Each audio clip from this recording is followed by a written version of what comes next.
Audible is the leading provider of spoken word entertainment and audiobooks, ranging from bestsellers to celebrity memoirs, news, business, and self-development. Every month, members get 1 credit to pick any title, plus 2 Audible originals from a monthly selection, and access to daily news digests from the New York Times, the Wall Street Journal, and the Washington Post, as well as guided meditation programs. Between a full-time job in IT and a full-time job in podcasting, it gets harder and harder to sit down and read the books I'm interested in. This is where Audible comes in. I can listen on my daily commute, relaxing, or while out running errands and still get in the books I've been wanting to get into. You can download titles and listen offline anytime, anywhere. The app is free and can be installed on all smartphones and tablets. Now you can try Audible risk-free with a special 30-day free trial by visiting audibletrial.com/Nerdery and Murdery. That's audibletrial.com/Nerdery and Murdery. Don't let your busy life get in the way of that great book you've been wanting to read. Go get your free trial of Audible today. This podcast is sponsored by BetterHelp. This is Geoffrey, and we've talked about many times before that I experience problems and struggles with my mental health, and really without a healthy mind, being truly happy and at peace is hard. The good news is therapy does work. It's helped for me, but what is therapy exactly? It's whatever you want it to be. Maybe you're not feeling motivated right now and would like some tools to help. Or maybe you're feeling insecure in relationships at work, or you're not dealing well with stress. Whatever you need, it's really time to stop being ashamed of normal human struggles, and it's time to start feeling better because you deserve to be happy. And now you don't have to worry about finding an in-person therapist near you to help. BetterHelp is a customized online therapy that offers video, phone, and even live chat sessions with your therapist, so you don't have to see anyone on camera if you don't want to. It's much more affordable than in-person therapy, and you can start communicating with your therapist in under 48 hours. So join the millions of people who are seeing what online therapy is really about. It's always a good time to invest in yourself because you are your greatest asset. And there's a special offer to Nerdery and Murdery listeners. You can get 10% off your first month of professional therapy at betterhelp.com/Nerdery and Murdery. That's betterhelp.com/Nerdery and Murdery. Thanks again to BetterHelp for sponsoring this podcast. In the name of the Galactic Senate of the Republic, you're under arrest, Chancellor. Are you threatening me, Master Jedi? The Senate will decide your fate. I am the Senate. Not yet. It's treason, then.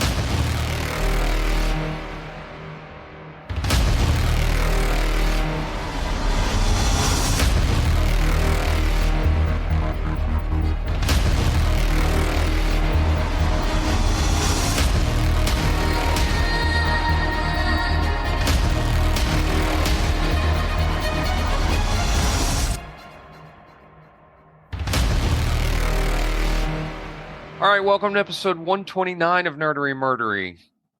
Big 129. I'm Zig with your Nerdery. And I'm Geoffrey with your Murdery. Welcome to another week of the highs and lows, the ups and downs, the good and the bad, and the nerd and the murd. And we have Don Ladd back with us in the house again. Thank you, Don, for joining us again. Oh, thanks for letting me sleep on your couch. Oh, yeah. We're coming fresh off probably one of our longest episodes to date. It clocked in over 2 hours. Wow. Nice. We talked about a lot of sitcoms. Yeah, we did. Yeah, we did. I had to share two things with you. The first thing, because I've told you before that I started up golfing and everything like that, and I'm taking lessons and things are getting progressively better. It's not great. I'm still spend a whole lot of time buried underneath trees and everything like that. It's a fun game. I enjoyed a lot, and like I said, taking the lessons to improve me or better.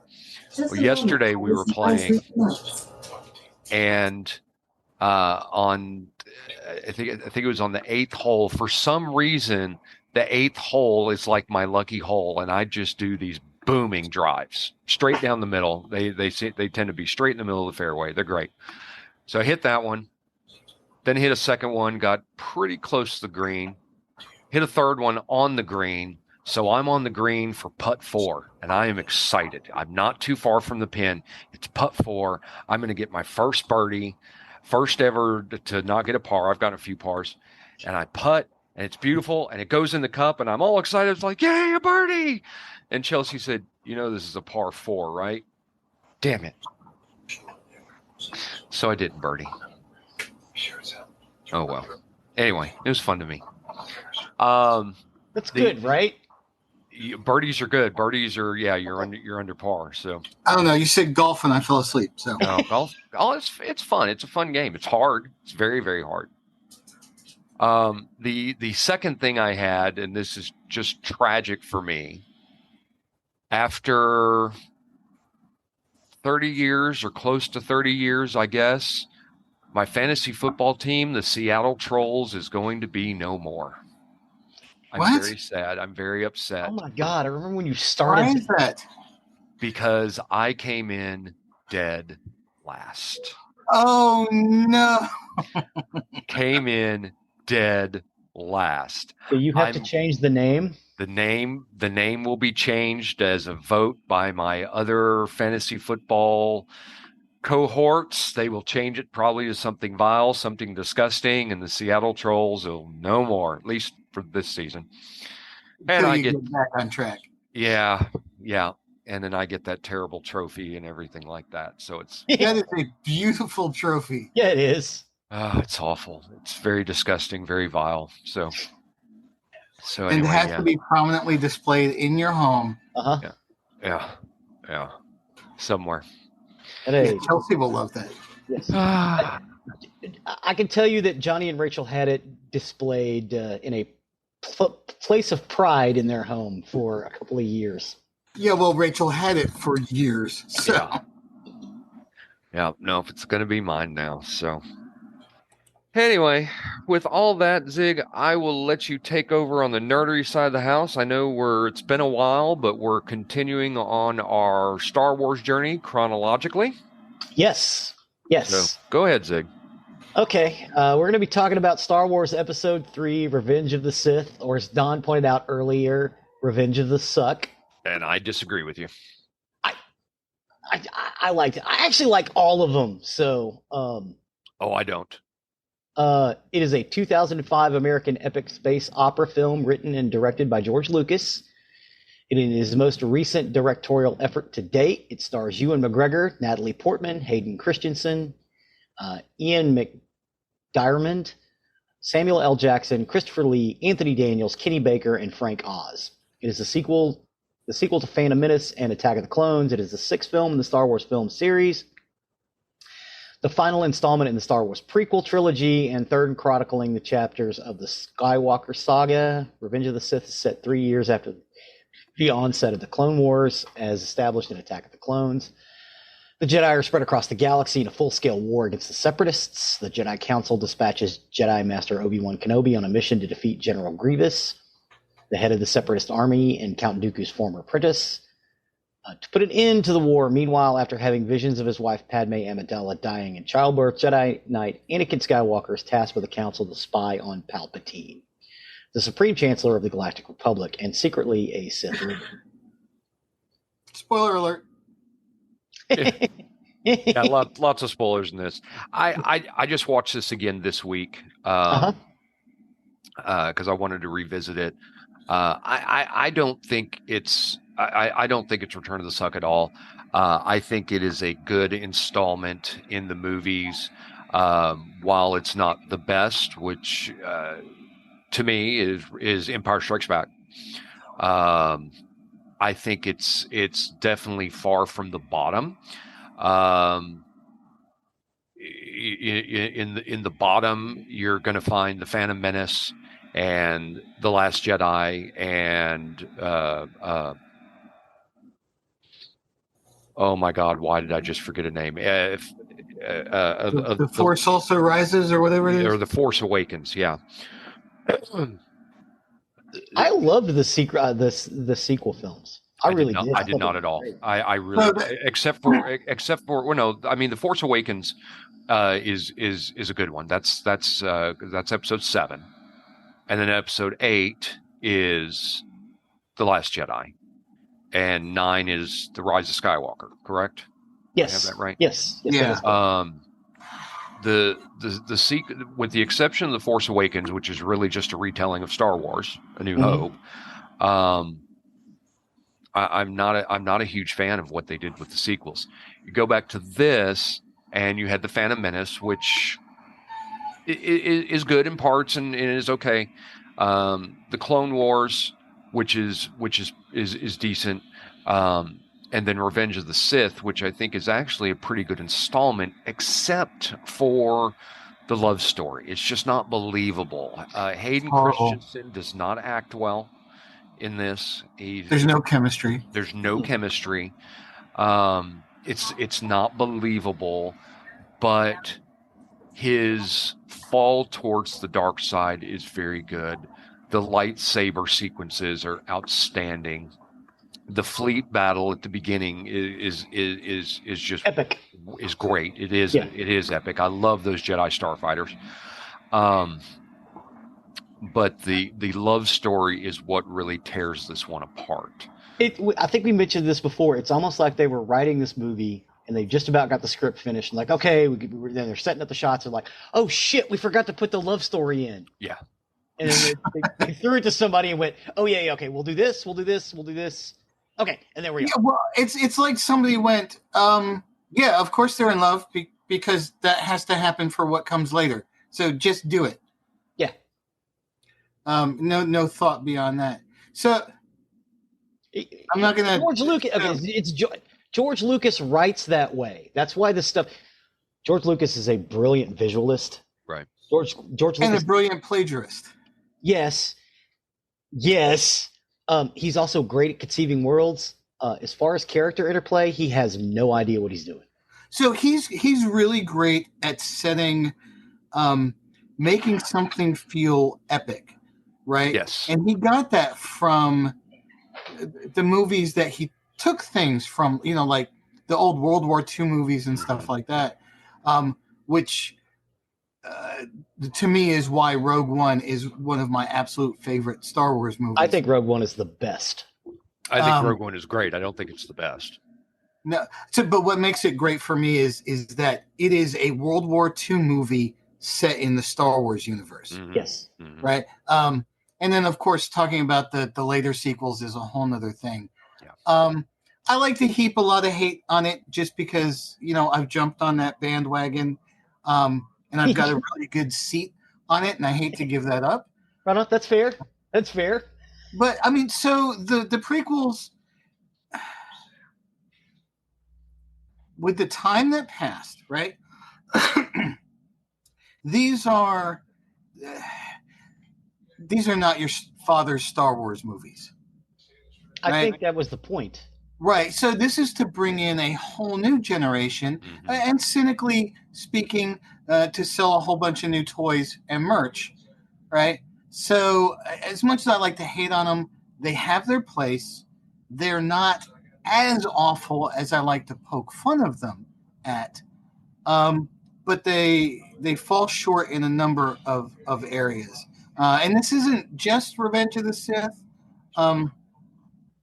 Like, for example, I feel like Darth Maul was completely wasted. Yes, right? They introduced this total badass character and then throw him away. Well, They did the same thing with Count Dooku in this. Jesus, you have Christopher Lee, right? I mean, a guy who has effectively actually killed people in sword fights. How do you waste him as an actor? Well, and another thing about this one that I have somewhat of a problem with is this is the first movie that was not contained within itself. And how I'm saying that is you can't go from the Clone Wars to Revenge of the Sith and know the whole story. You have to go into the Clone Wars and watch the Clone Wars TV series because that plays a lot into Revenge of the Sith and what happens because General Grievous is brought in and you really don't understand really who and what he is Yeah. Right. Because you have to go back to the Clone Wars. And so this is the first movie that required something in between in order for it to make sense. Mm-hmm. And I hate it. This goes back to my comic book days. I used to hate it when they would have these epic storylines that were cross-title. It's like, what you're trying to do is make me read a bunch of titles that I don't read. Right. So that I can get the whole story. Right. And yeah, it's kind of the same thing here. You're making me watch a show, which whether or not you like the show is irrelevant. You shouldn't have to watch it to know what's going on here. Right. Another problem I have, and so this is going to be a problem with any kind of prequel that you do. You have to be careful what could possibly break canon. Mm-hmm. They did a ton of cool stuff with R2D2, Mm-hmm. right? The jet engines, the flamethrowers, but he doesn't have those in 6, 7, and 8. Right. No, not 6, 7, 8, 4, 5, and 6. Right. Mm-hmm. Right. It's like, did he get stolen and go to a chop shop? What? And then of course that brings the whole wiping the memory thing. It's like, well, if his memory wasn't wiped, why doesn't he know who all these people are in the later movies? That kind of thing.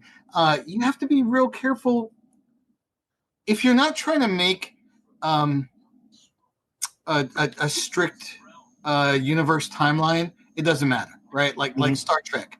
Star Trek never leaned as heavily on maintaining canon as Star Wars tried to do. Well, but remember, R2's memory was not wiped. C-3PO Right, that's was. what I'm saying. Yeah. But because R2's wasn't, why in the later movies does he seem to not have any knowledge of people? Well, but that's the thing. Zig's theory, and I fall into this. He said this for years, is that R2 did know, and R2 was telling C-3PO the whole time, and C-3PO thought he was crazy. Yeah. But because you can't hear R2's dialogue. Yeah. C-3PO gaslit R2. Right. Yeah. But you talk and you talk about breaking canon. Rogue One does this as well, as does the Obi-Wan Kenobi TV series. It breaks canon. It kind of hurts the future stories because in Rogue One and the Obi-Wan Kenobi TV show, you see Darth Vader at his full height of power, his full range of abilities. And you see just how much of a badass Darth Vader is. And in the later movies, but then you go into Star Wars and it doesn't seem as much, even though we know because the movies were made before we had the ability to do all that. And so that is that you don't really want to hold it against them. And in Rogue One, I feel like they were more mindful of it. And so things like that I don't really hold against the prequels as much because that's almost unavoidable. Unless you want to make a movie the exact same way as you would have made it in the 70s, you're gonna have that problem.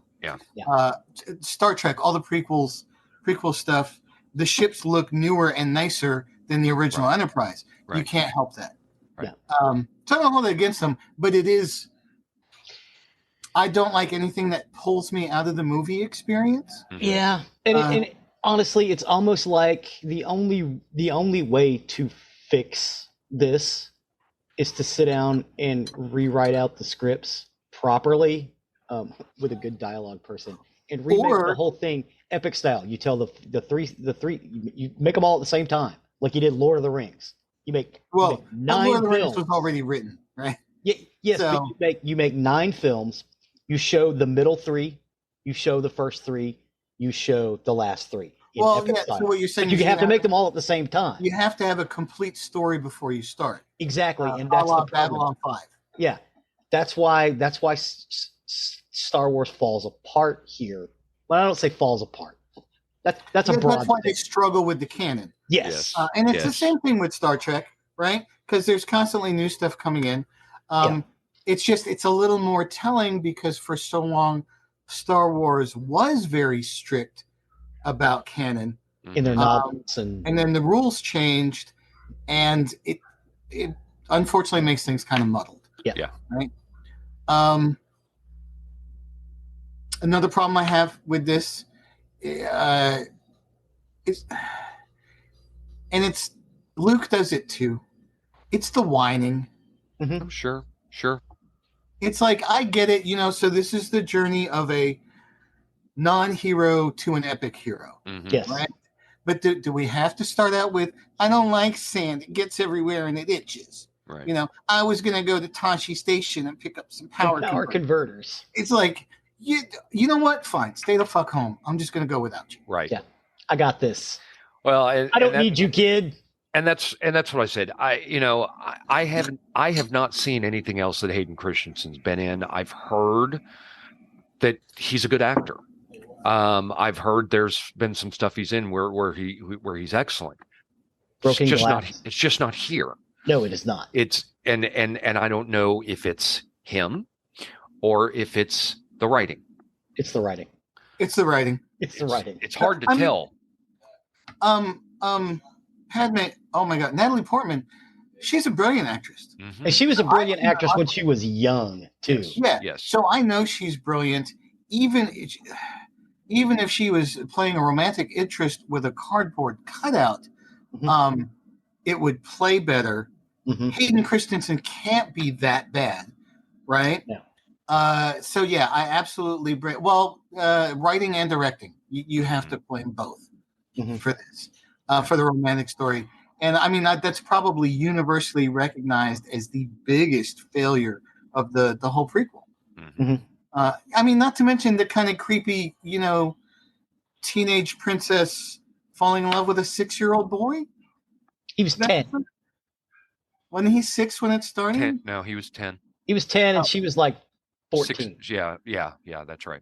So when they meet up again, he's 20, she's like 24, 25. Yeah. Okay, maybe a little less creepy, but, I don't know. There's still weird vibes there. And my only other big issue, and this kind of goes back to Count Dooku and Darth Maul, too. Since the 70s, we were told the Jedi were completely badass, especially when they were wielding their lightsabers. And in so many cases, they went down like punks. And I hate that. In the Order 66, a lot of them went down just. And I mean, even so they got surprised, right? This was unexpected, but it still feels like a letdown. Yeah. The idea of Order 66 is fine. The way I completely agree. The way the Jedi went down was just too quick.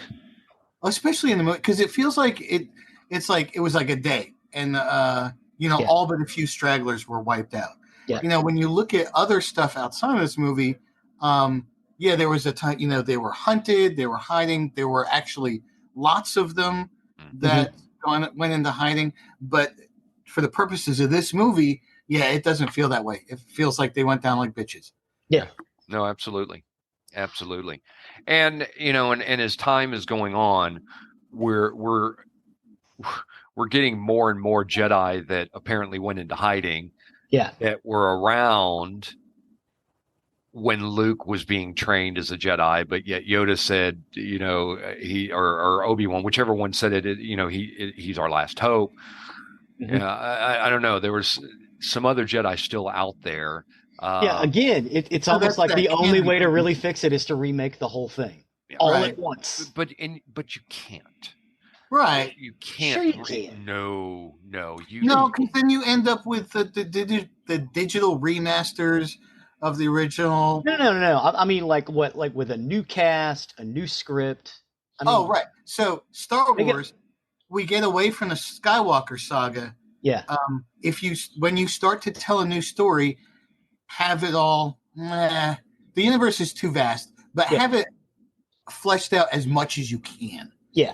Right? Well, and there's hope with that, with the new movie that supposedly is going to be starting in production in April.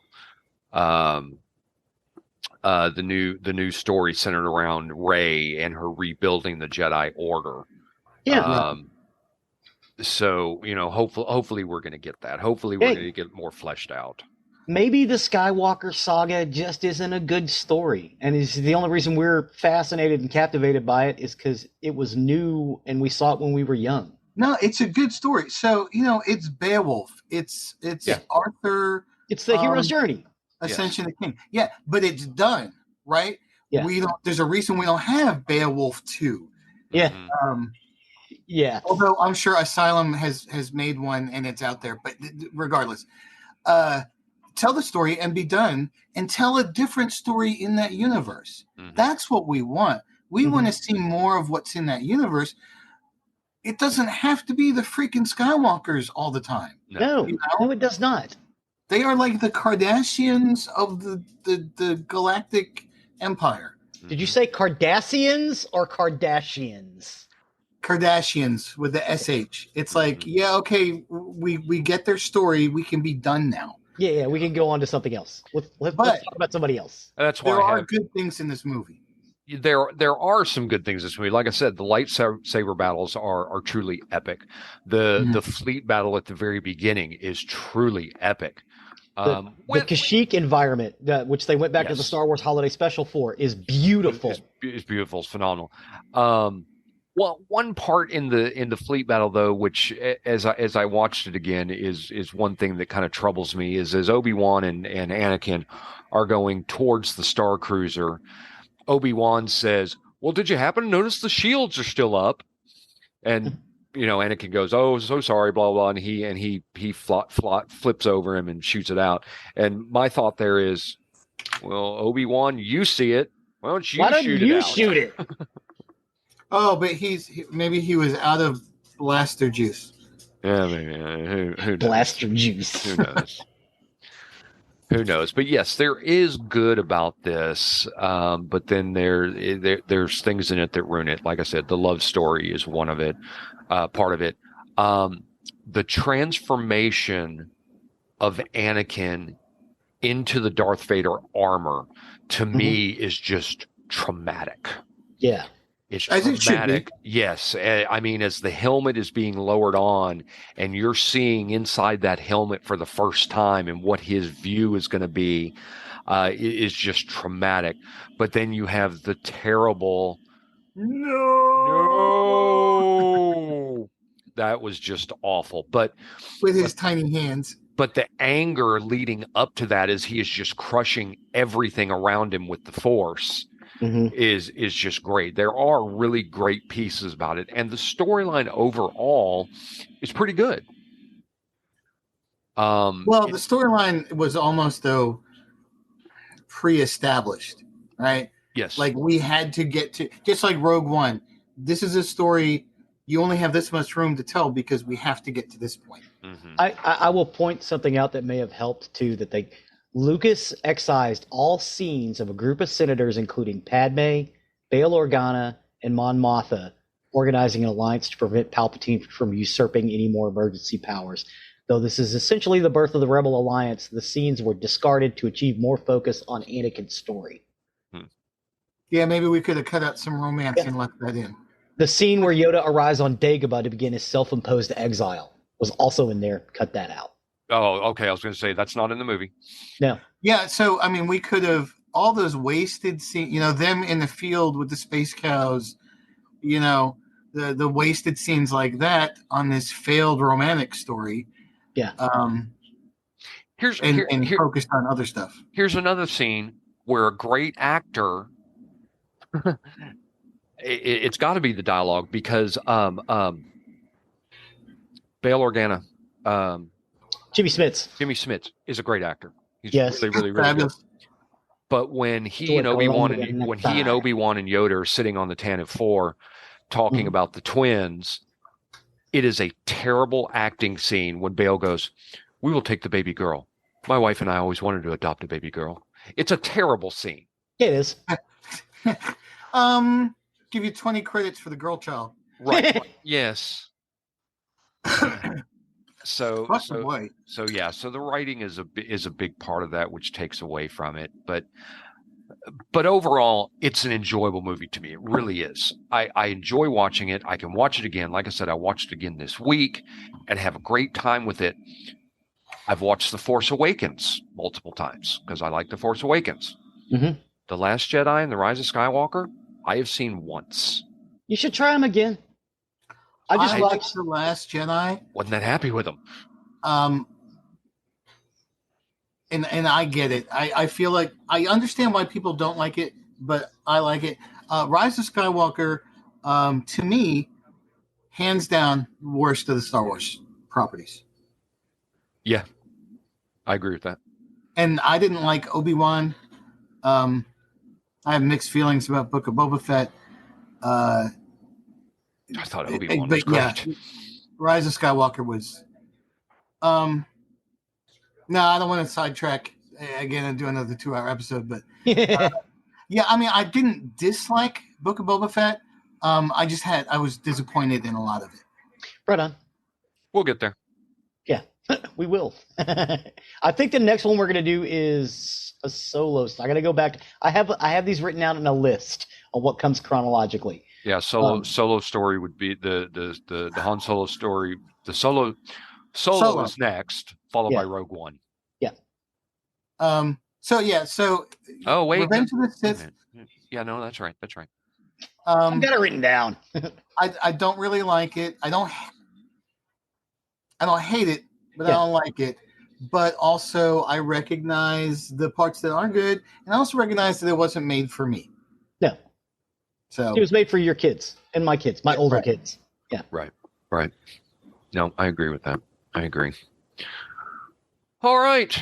Well, I think we've taken that one apart. Right on. That's why I'm doing this chronologically. It's like everybody has, all these takes on the Star Wars and whatnot. If we do them chronologically, we might hit on something that no one's really talked about. You know what I mean? Yeah. Oh, I don't know. The fandoms have all picked everything apart, the pieces in every way. They even contradict themselves back and forth. I will say, unfortunately, the toxicity in the online fandoms for Star Wars, I think, is doing as much to drive people away from Star Wars as it is to engage them. Yeah. You think it's a fan? And it's not just Star Wars. Mm-hmm. The same can be said of almost any fandom now, which is unfortunate. But Star Wars is, of course, one of the biggest. It's.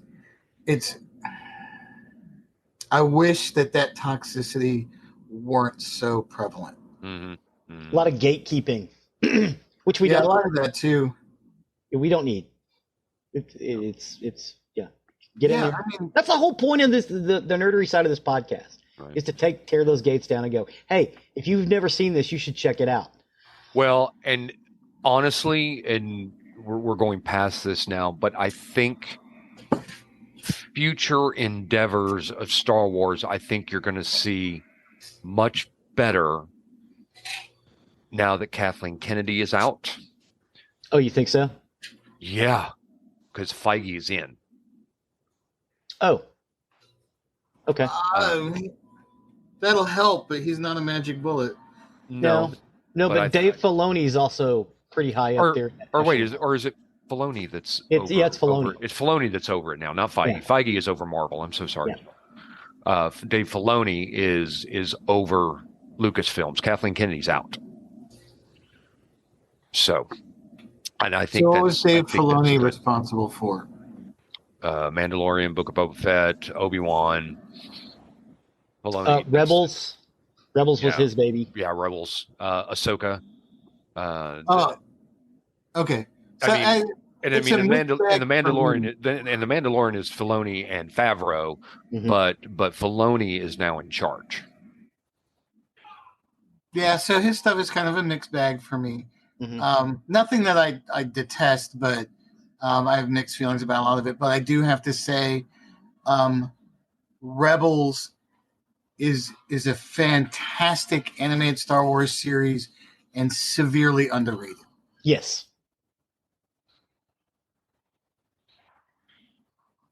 Yeah, so I think I agree on that. I encourage any Star Wars fan who hasn't seen it to get through the first season. Mm-hmm. That's true of almost any show. It's a fabulous show. And the character and story arc is fantastic. Mm-hmm. Mm-hmm. So, And you talk about Rebels and everything like that.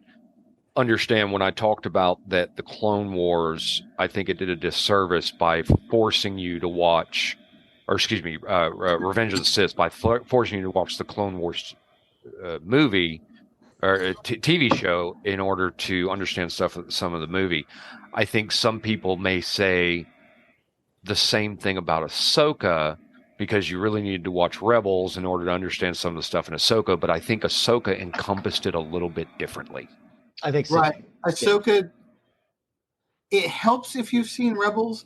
I don't think it's required. Yeah, it's not a requirement. Right, whereas in Revenge of the Sith, Clone Wars is almost required. Yeah, it's really easy to get lost, whereas Ahsoka does a better job of explaining itself. Yes, absolutely. All right. Well, I appreciate you guys on that. As always, we talk about, go out, watch it for yourself. Let us know your thoughts on it. Let us know if you think we're right or we're wrong, anything in between. So with that, I will step over on the murdery side of the house. Murder. For today, I got my information off the Internet Archive Wayback Machine, The Guardian, True Crime Detective, Daily Star, and Wikipedia, and this is the murder of Anita Cobby. Anita Cobby? Anita Cobby. So the tragedy that would shock the whole of Australia began just before 10 p.m. on the 2nd of February, 1986. A registered nurse, 26-year-old Anita Cobby, had been having dinner with friends after finishing her shift at Sydney Hospital on Macquarie Street next to the Parliament House in the city. Anita was someone whose calling in life had been to help others. She was a nurse by trade, and the former beauty pageant winner always made sure her patients were tended to with the utmost care. For the people whose lives she touched, she'd been nothing short of an angel on earth. She was a 26-year-old Australian woman from Blacktown, New South Wales, who was kidnapped while walking home from Blacktown railway station and subsequently sexually assaulted and murdered. 2 days after being reported as missing by family, Cobby's body was discovered by a man in the boiler room of his farm in Prospect, New South Wales. Investigations led to the arrest of 5 men who were later convicted of her abduction, rape, and murder on June 10, 1987. Each was sentenced to life imprisonment without the possibility of parole on June 16, 1987. Good for them. Upon arriving to the location of her body, it was clear to authorities that Cobby had sustained a prolonged and vicious attack with multiple sharp puncture wounds and cuts, as well as lacerations from being rolled in and dragged through barbed wire. She had obvious signs of being beaten, kicked, and struck, mainly from the bruising, cuts, and abrasions covering a large percentage of her body. Her cause of death was ultimately the result of a slit throat, an act which the medical examiner noted nearly decapitated her. The forensic pathologist who performed her autopsy additionally noted that Anita was still likely conscious at the time of her throat being cut and estimated it would have taken between 2 to 3 minutes for her to bleed to death. The murder received widespread media coverage, condemnation, and attention, including an impassioned local and national campaign to reinstate the death penalty at the time for the worst of Australian offenders. Anita Lynch was born in Sydney on November 2nd, 1959, to Gary Bernard Lynch, who was a graphic artist with Royal Canadian Air Force, and Grace Peggy Lynch, who was a nurse. As a teenager, Anita participated in beauty pageants, including winning the Miss Western Suburbs pageant in November of 1979, and had a promising career as a model. However, she decided to instead follow into her mother's footsteps into nursing. Growing up, she proudly told anyone who would listen that someday she would become a nurse just like her mother, and it was a goal from which she would never waver. After graduating from secondary school, Anita had enrolled in a nursing program at Sydney Hospital, which is where she met her future husband, John Cobby, while studying for her nursing degree at the school. They married on March 27, 1982. At the time of her murder, however, in 1986, the couple had separated, and Anita was living with her parents in Blacktown. Having come to the difficult realization they were no longer on the same page, they decided to put their marriage on hold, at least temporarily. And according to John, he and Anita were on good terms when she was murdered and actually had been planning to reconcile. After spending some time apart, it began to dawn on Anita and John that they were better together, and by the winter of 1986, they were slowly working towards a reconciliation. And with the flame that had started to fade now rekindled, the couple once again looking towards the future. However, the happy ever after they envisioned was not meant to be. Anita worked in Sydney and commuted daily from her home in Blacktown. And on the day of her murder, she finished work at Sydney Hospital at 3 p.m. and met friends for a dinner in nearby Redfern. She then caught a train from Central Railway Station to Blacktown Station. And arriving in Blacktown, she would usually ring her father, who would pick her up. But on the day of her death, she most likely decided to walk home after finding the phone to be out of order and no taxis available at the taxi rank. Aside from her killers, only 2 witnesses saw Anita after she left the train station. She was walking alone from the station along Newton Road around 10 p.m. when a gang of 5 men drove up beside her and stopped their stolen white HT Holden Kingswood. 2 men leapt from the car and dragged her in the vehicle as she kicked and screamed. A teenage boy, his younger sister, and his mother heard someone screaming from the street outside of their house and had gone outside in time to see Anita forced into the attacker's car. The boy ran across the road to help, but the car drove off before he reached it, and on returning home, he called the police to report what he had seen. Nice. Quick action. Quick action. If you see something, say something. If you see something, say something.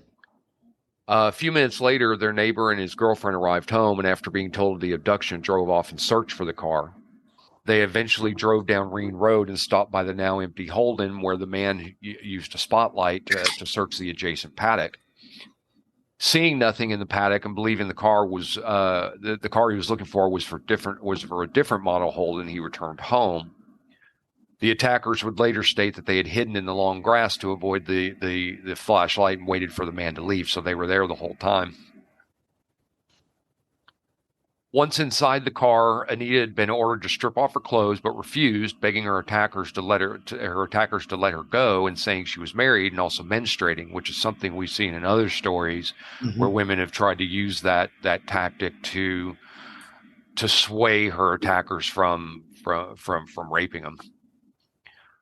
Her attackers punched Anita repeatedly, breaking her nose and both cheekbones before forcing her to perform fellatio on all 5 men.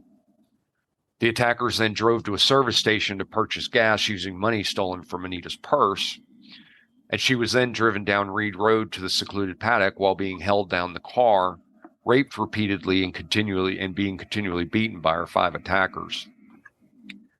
They then dragged the brutally beaten Anita to the paddock along a barbed wire fence where they dumped her and continued to sexually and physically abuse her for some time.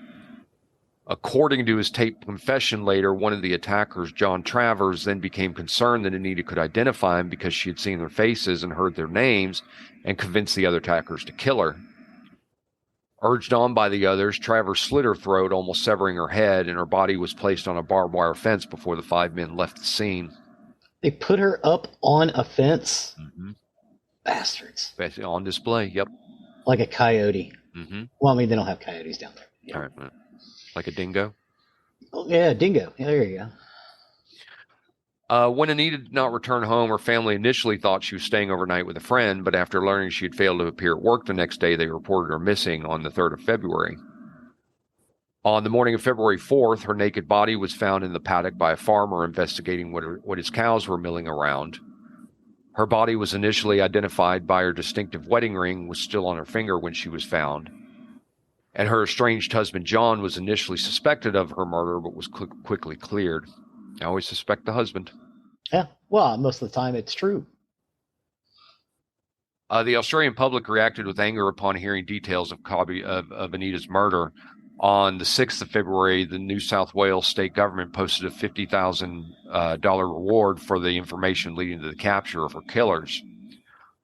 Also on February 6th, morning radio host John Laws obtained a leaked copy of Anita's autopsy report, which gave explicit details of her injuries, and read it live on the air, both shocking and galvanizing public sentiment. Wow. In a 2016 interview with 7 News, Laws said he did it because he felt the general public ought to know. It incited anger in the public that murders like this were happening and we weren't being given the full details. On February 9th, police reenacted Anita's movements on the night of her disappearance in the hope of jogging the memories of travelers or others who might have seen her.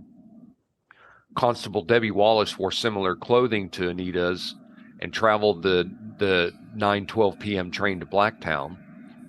Detectives interviewed the passengers and showed them photos of Anita while Wallace walked the length of the train during the journey, and her murder had become front-page news. Gruesome details of the offenses and the harrowing atrocity gradually unfolded. Understandably, the community, indeed the whole of Australia, was outraged, and even the police involved in the investigation were deeply affected. Following a tip-off from a police informant regarding the stolen Holden, police started searching for Travers, Michael Murdoch, and brothers Les, Michael, and Gary Murphy after they discovered that some of them had a history of violence and that Travers had a reputation for carrying a knife. On February 21st, police arrested Travers and Murdoch at the home of Travers' uncle and Les Murphy at Travers' own house. Murdoch and Murphy were charged with offenses relating to stolen cars and released on police bail. Travers, who admitted that he had stolen the car, made conflicting statements about the murder and was detained in police custody. And while in custody, he requested that a friend be called so he could bring him cigarettes. The phone number was handed to the investigating police, who contacted the friend, who was a woman. The woman, who was Travers' aunt, eventually dubbed Miss X, agreed to help with the investigation, met with an officer, and gave him details of Travers' background. Miss X was subsequently sent back in to talk to Travers, agreeing to hide a recording microphone in her bra while she visited him in his cell and was able to obtain a confession. Miss X later went to Murdoch's home while wearing a concealed recording device to capture his own statements on the tape as well, and then eventually the 5 men were arrested and charged with murder. Police ended up being praised for their quick response in capturing all the suspects involved, and in total, only 22 days had elapsed from the time of the murder to the time all the suspects were taken into custody, and that is fast. Super fast. The 5 men were charged, who later all pleaded guilty or were convicted for the murder. They had over 50 prior convictions for offenses, including armed robbery, assault, larceny, car theft, breaking and entering, drug use, escaping lawful custody, and receiving stolen goods, and rape. They need a 3 strikes rule there. Mm-hmm. John Travers, who was 18 in 1986, was considered the ringleader of the gang. He was raised in relative poverty in Blacktown, was the oldest of 8 children from unmarried teenage parents. By age 14, he was already an alcoholic and was expelled from school during his 10th year for being continually disruptive to other students. Beyond schooling, Travers had very few jobs and relied mostly on unemployment benefits as a source of income, and he was eventually committed to Boys Town, which is a juvenile detention center, by his mother. His father, whom he never shared a close relationship with, left the household in 1981. And finding it difficult to support the family, Travers relied on crime to provide food, such as stealing animals for the family dinners, including chickens and ducks from nearby households. The health of his mother eventually deteriorated, and he and his siblings were sent to live with foster families while she was placed in hospice. And Travers had a history of violent sexual behavior against males and females, as well as bestiality, harming animals. Mm-hmm. During the times where he resorted to stealing poultry for his family meals, he is alleged to have sexually abused the birds prior to butchering and cooking them. He's a chicken fucker. He's a chicken fucker. Witnesses have also recounted on several occasions Travers had acquired a live lamb or sheep for butchering prior to a barbecue party, alleging that he slit the animal's throat as he sodomized and abused them sexually before butchering and roasting the carcasses on a spit. I know. Michael Murdoch was a childhood friend and criminal associate of Travers. He had spent a great deal of his childhood in juvenile prisons where he experienced sexual assaults on himself, and he was known to have written to politicians during this period of imprisonment seeking protection from such assaults. Michael, Gary, and Les Murphy, the 3 brothers from a family of 9 children, were also accused, and Michael Murphy, who was 33, was the eldest of the 9 Murphy children. He was sent to live with his grandmother when he was 12. Gary Murphy, who was 28, a hearing impairment affected Gary's schooling, and he left early to seek work. He was noted as not being able, as being an able and willing worker before the crimes. and his strong interest in cars led him to face several car theft-related charges in the years preceding the murder. Les Murphy, who was 22, the youngest of the Murphy children, was known as having the worst temperament. He had faced children's court on many occasions for a number of theft-related offenses before being accused of Anita's murder. So the trial began in Sydney on March 16, 1987, and given the nature of the crime, the atmosphere in the community after the arrest of Anita's alleged killers was one of brooding malevolence. It was manifested at the first formal court appearance of the 5 accused at the tiny Westmere's Coroner's Court. Uniformed police were present in large numbers in case of trouble. Ominously, a dummy dangled from a noose tied to a tree branch outside, and a large crowd had gathered. Some held up placards calling for a restoration of the death penalty, and showing solidarity with Anita. Uniformed nurses were also present. As the prison van edged out of the Westmead Hospital, the crowd surged forward. They banged on the side of the van and booed and catcalled, and it was clear the chances of finding a sympathetic jury in the city metropolitan area or in the world were zero, and chances of finding a cool and impartial one were slight. Just before proceedings began, Travers changed his plea to guilty. The Sydney newspaper The Sun published a front-page story on the day the trial began, carrying the headline, Anita murdered man guilty, alongside the image of Travers. The news story also referred to Michael Murphy as an unemployed prison escapee of no fixed address, and another in the same paper detailed Murphy's criminal convictions and his recent escape from Silverwater Correctional Center, where he was serving a 25-year sentence for a string of burglaries and thefts. The jury was discharged due to the potentially prejudicial information published about Murphy, however. According to the medical examiner's report during trial, Anita's body showed extensive bruising on her head, breast, face, shoulders, groin, thighs, and legs, consistent with a systematic beating, including a blow of considerable force around the right eye. She also had lacerations on her hips, thighs, and legs from the barbed wire, several cuts to her neck, resulting in the severing of her ear and windpipe and near decapitation. Wow. And many cuts to her hands and fingers, resulting in the severing of 3 of her fingers, which likely occurred when she raised her hands to her face, trying to protect herself from the knife. The medical examiner later testified that after Anita's throat was cut, she would have died within 2 to 3 minutes, as I had said before. He also testified that some radio bulletins purportedly based on his own report contained misinformation about the type and extent of Anita's injuries. She was not mutilated apart from the slashing of her throat and hands. There had been no attack with a knife on her stomach or genitals, and her shoulders had not been dislocated.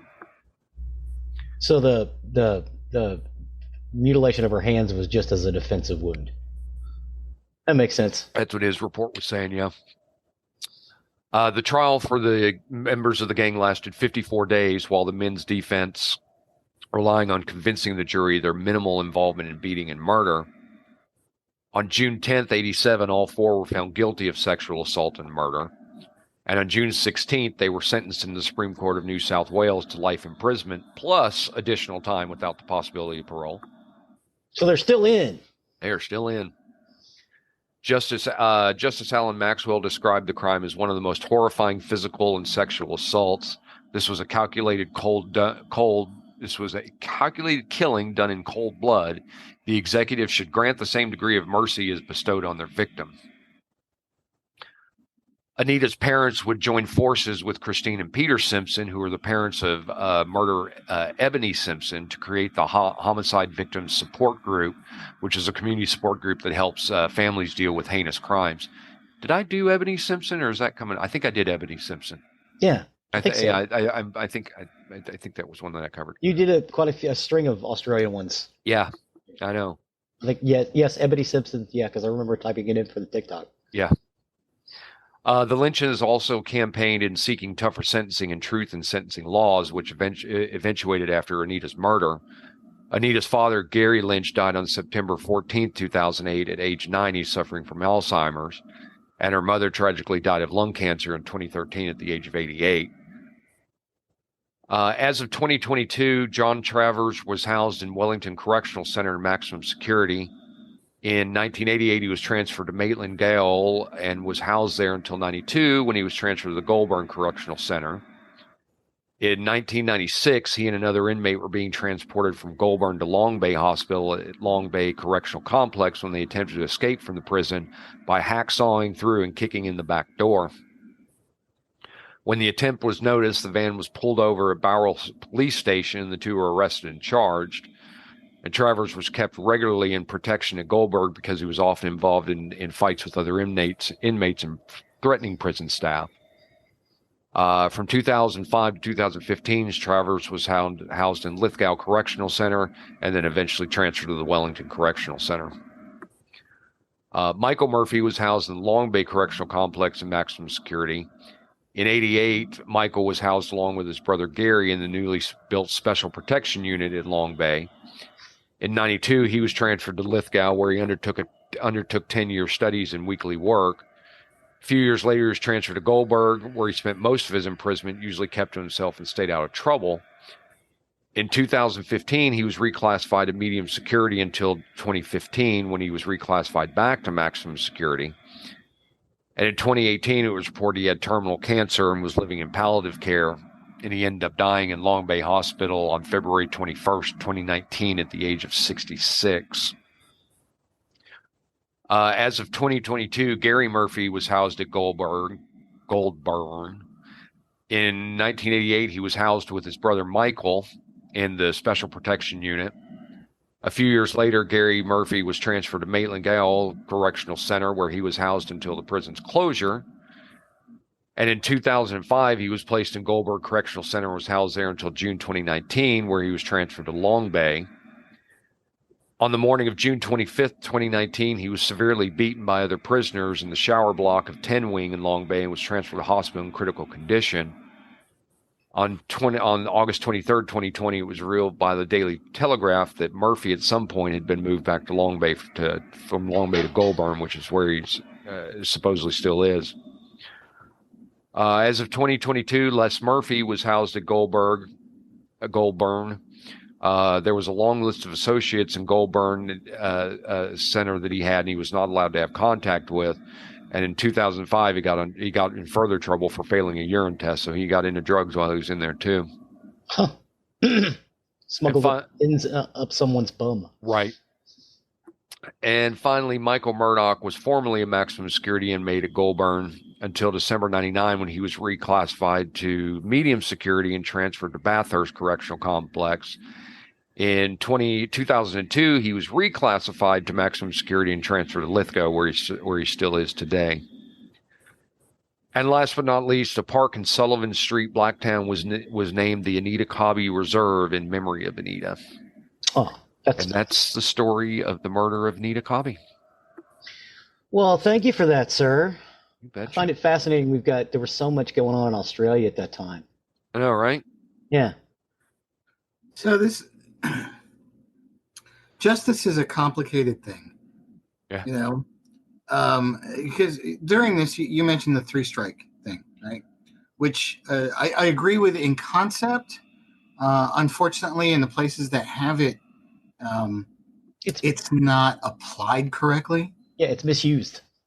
You know, but a lot of legal things are like one that I absolutely hate: civil forfeit, civil asset forfeiture, which is a freaking nightmare and almost always, as near as I can tell, abused, you know, by the law enforcement. So yeah, I mean, there's definitely a problem apparently in Australia and here, and in Japan, you know, as with the previous murdery of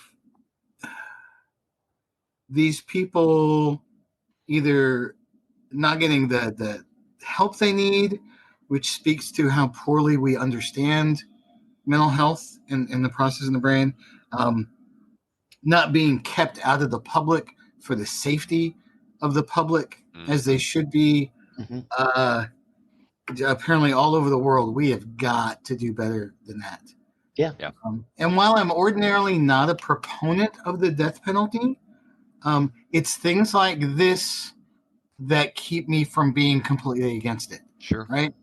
I can see getting in a fight with somebody and getting so mad or whatever and that you accidentally kill them. Yeah, not your intention. Not your intention. Yeah. But I mean, even a premeditated murder, I can see in certain instances where there might be a valid reason for you to go through all that trouble to kill somebody, right? But something like this, death penalty is, I think, should absolutely be on the table. Absolutely. I 100% agree with that. A crime so heinous and so brutal. Yeah. Those people don't deserve to keep their lives. You have the other side of the coin where people think they should suffer in prison the rest of their lives. Well, I think we have seen enough and read enough that you can actually get creature comforts in prison. Yeah, I mean, unless we get to the point where we can fix their brain somehow. That's what I would like. That's where the research needs to go. We need to stop making. Well, for starters, don't beat your kids. Right. Don't abuse the animals. Yeah. Don't abuse the animals. Yeah. Don't set fires. Yeah. Oh my God. And I feel so bad because I really wanted to make this joke while you were talking about that. The whole kind of, I need a hobby. This barbecue tastes funny. Right. But yeah, I mean, but until we can fix them, right? Some people need to be removed from society. But maybe not necessarily put to death. And then there are people where it's just like, you know what? Let's just go ahead and execute them and be done. Right. It's not something we should take joy in. It's a dirty, terrible, awful thing. But for the protection of society as a whole, it's what we need to do. Yeah. Mm-hmm. You talk about this barbecue tastes funny. Go back and listen to last week's episode. Yeah. Go back and listen to the episode that just came out last week. Now I don't think I want to. Yeah. I'm 99% sure I don't want to. The other thing I want to touch on, because you mentioned them having trouble getting impartial jurors, right? Mm-hmm. We need professional jurors. I believe Japan uses professional jurors. I've heard of that. It's a job. It pays well. Paid to be impartial. There's oversight. It makes the selection process easier because you already have a pool of jurors. Mm-hmm. You don't have to go out and drag people out of their lives, many of whom don't want to participate in the process. No, and who will just say guilty to get it so they could go home. Right. Well, or who will, walk through the door going, yeah, he's guilty, burn him at the stake just so they don't have to go through jury duty. Right. I think if we had professional jurors, also, you're less likely to be able to bribe them to bribe or intimidate them. Right. To affect the outcome as well. So I really wish that was something that, especially here in the U.S., we would look at more seriously. Yeah. No, agreed. Well, thank you both for taking that journey with me. I appreciate it. We appreciate all of our listeners for staying with us and listening in on the show. That'll take us to the end of another recording week. And as always, you can find our information on nerderymurdery.com. That's our hub for everything that we talk about. You'll find links to the content that we had today, plus pictures about the items we talked about. And you'll find the link to our YouTube page, which Zig so often updates. Yes, we will. We update that with things that we think are funny, and then playlists for the episodes, which I encourage everybody to go see before the episode airs, just so you know what we're talking about, as well as when this episode releases, I'll add this video to that episode as well. Yep. You can also find the link to our merchandise, where if you wish to show off your Nerdery and Murdery fandom, please do consider purchasing something from the store. That really helps our show. Along with you'll find the link to our Patreon, where along with our merchandise, our patrons help us with the costs of the show. There are costs that help to keep this show on the air, to keep producing everything. It's not free, and it doesn't go to fuel our Lamborghinis that don't exist. It doesn't go to our beautiful houses that don't exist, or our beautiful vacations that we take constantly, because we don't. Please and thank you. Please and thank you. And last but not least, please don't forget to leave a 5-star review wherever you can. It helps us, helps others find our content that may be looking for the information we're talking about. So with that, I have been Zig with your Nerdery. And I'm Geoffrey with your Murdery. God, say something. Have a good day. Cue the music.